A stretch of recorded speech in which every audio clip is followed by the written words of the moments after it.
Welcome back everyone. Today I am going to present you the Earth's natural satellite, known also as the Moon, how and when first started to form, its evolution over the time, and how the Moon is working and is influencing our planet. So let's get started. The Moon, Earth's sole natural satellite, is our constant companion. It has circled our planet for billions of years, since before the first sparks of life flickered in the oceans. But its seemingly tranquil position in modern night skies stems from a remarkably tumultuous past. It formed some 4.5 billion years ago, when the solar system was in its infancy and comets, meteors, and asteroids ricocheted throughout. One such collision between Earth and a Mars-sized orb likely flung molten rock out into space, some of which coalesced and cooled to form what we know as the Moon. This early formation and close ties with young Earth makes the Moon one of the most promising places to explore the birth and development of our solar system and home planet. The Moon also preserves many of its ancient features. Unlike Earth, it doesn't have plate tectonics to continually reface the landscape, nor does it have wind and rain wearing down ancient rocks. Generations of astronomers have studied this small airless world, from its pockmarked surface to its dense iron core. There are more than 190 moons orbiting the planets and asteroids in our solar system, and Earth's moon is the fifth largest of the lot. It spans about 2,160 miles across, nearly a third the width of the Earth. Every 27.3 days, the moon makes its way around our planet, while also completing one turn on its axis. Known as Synchronous Rotation, this celestial dance means that the same lunar phase always peers down at us. Viewed from Earth, the amount of the Moon illuminated by the Sun appears to wax and wane, creating the familiar cycle from new moon to crescent to full. This sequence is a combined result of the Moon's changing position relative to both the Earth and Sun, requiring 29.5 days to complete one full lunar cycle.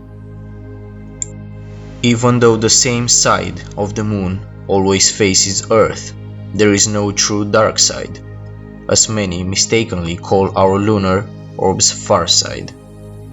Even the far side of the Moon receives sunlight, and the section of the Moon illuminated on any given day shifts depending on the Moon's position. During the Apollo missions, astronauts brought back 842 pounds of lunar rock, sand, and dust to Earth, allowing scientists to scrutinize the Moon's surface. From this, they have learned a wealth of information about the Moon's formation and evolution. Early in its history, vast oceans of magma blanketed the Moon, and as that magma slowly cooled and crystallized, the less dense minerals floated to the surface. Much of this ancient lunar crust is made up of the light-colored rock, anorthoside, which we see from Earth as the bright sections of the Moon. After billions of years, however, that dazzling surface is now rife with dark tracks, speckles, and splotches. Many of these dark zones are vast swaths of lunar basalts, similar to the rocks that make up the Hawaiian Islands. Known as Maria, which is Latin for seas, these zones were formed when ancient volcanic eruptions of molten rock flooded to the surface. Scientists don't think these eruptions are ongoing, and most of the lava likely burst free between 3 and 4 billion years ago. Some of the small winding, dark tracks are also faults, or deep cracks in the surface. But these don't form due to shifting tectonic plates, like fault lines on the surface of the Earth. Instead, many likely formed as the Moon cooled and contracted, and others come from Earth's deforming gravitational tug on the tiny world. While much of this activity happened long ago, a recent look at Apollo-era earthquakes suggests that not all is relegated to the past, hinting that Luna may not be geologically dead as some once thought. One of the most quintessential features of the Moon is the array of overlapping craters punched into its surface. Studying these craters, combined with the geological dating of rocks brought back during the Apollo missions, helps scientists not only illuminate the Moon and Earth's history of bombardment, but also calibrate a timeline for the ages of other solar system bodies.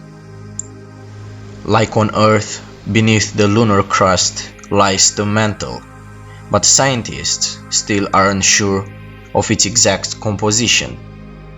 Models and some recent finds suggest the upper zones of the mantle are composed of the minerals pyroxene and olivine. At the Moon's center lies a small iron-rich core, spanning roughly 300 miles across, as revealed by analysis of seismic waves passing through the Moon's interior using Apollo-era seismic records of lunar tremors. Once thought to be a parched landscape, scientists have found an increasing number of signs that the Moon is wetter than we once thought. While liquid water can persist at its surface, researchers believe that water ice lingers in some of its permanently shadowed zones. Tiny glass beads from ancient volcanic eruptions also suggest that there is a surprising amount of water locked up in minerals deep inside the orb. Remarkably, water also seems to be released as meteors collide with the Moon's surface. Such reservoirs would provide a valuable resource for hydration and fuel for future human visitors, or even for long-term residents of proposed lunar bases that could serve as a jumping-off point for exploration deeper into space. The Moon's steady change between new and full provided a rhythm for generations of humans, who eventually crafted calendars, marking the Moon's many phases and their effects on Earth's surface. One of the most obvious lunar influences is seen in Earth's tides. The Moon's gravitational tug causes one bulge of water to form on the nearest side of our planet, and another on the side farthest away. As the Earth rotates, the part of Earth affected by the lunar pull shifts, creating a high tide about every 12 hours at any given point. The Moon also dampens the amount that Earth teeters on its axis, helping to keep our climate more stable. The wobble in our planet's tilt affects how the Sun's energy is distributed across the Earth and can influence the frosty advance or retreat of ice ages. Without the Moon, scientists estimate that our planet's tilt could have varied by up to 85 degrees, causing wild swings in climate. But each year, the Moon's grip on our planet grows just a smidgen weaker as it drifts about 1.5 inches farther into space. This slow expansion in the Moon's orbit is a result of its role in Earth's tides. Our planet rotates a little bit faster than the Moon's orbit, so the tidal bulge that rises on the side of Earth nearest the moon spins just ahead of the orb. This drags the moon along, slightly speeding up its orbit and inching it away. Never fear, it's unlikely the moon will fly away altogether. So our little glowing body will continue to loop around Earth as we continue our annual venture around the Sun for millennia to come. Well, this was all for today. So if you liked my video, please make sure to subscribe to my channel and turn on the notifications to see my latest videos. Thank you very much. Have a nice day.